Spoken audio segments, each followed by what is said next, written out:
watching the Clifford Mouse Deer and the crocodiles.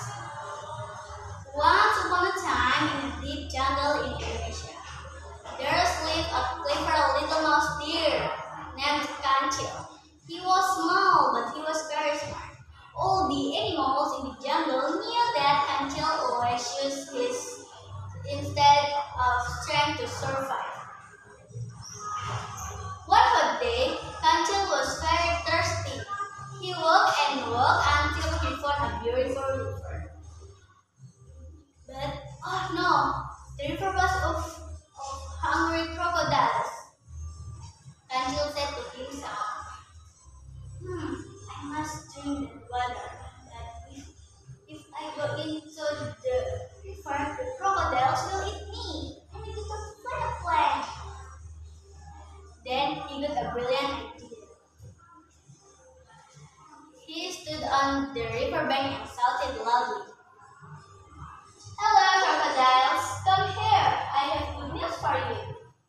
The crocodiles were curious. The biggest crocodiles came up and said, "What do you want, Kancil? Don't you know we're hungry?" Kancil smiled cleverly and said, "I come with a message from the king of the jungle, the lion. He wants to invite all of you to burn first. But first, I need how many crocodiles in this river." The crocodiles looked at each other.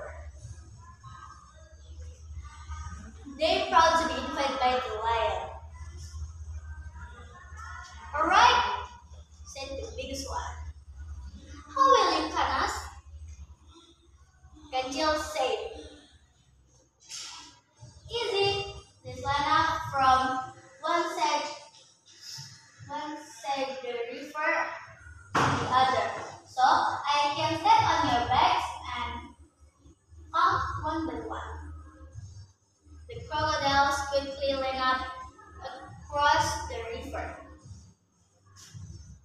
Kancil jumped onto the first crocodile's back. "One," he said. He hopped to the next. "Two.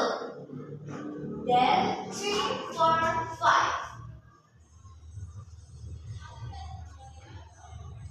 He kept jumping until he reached the other side of the river safely. When he arrived, he laughed and shouted, "Thank you, crocodiles. Actually, there's no party. I just want to cross the river. Bye." The crocodiles were furious. They roared angrily, "Kancil, you tricked us again!" But Kancil only smiled and said, "Don't be angry. You should learn to be smart. That's strong." Then Kancil drank the first water and continued his walk happily into the forest. Gak apa-apa. Bagus. Tapi Ada beberapa yang lupa. iya.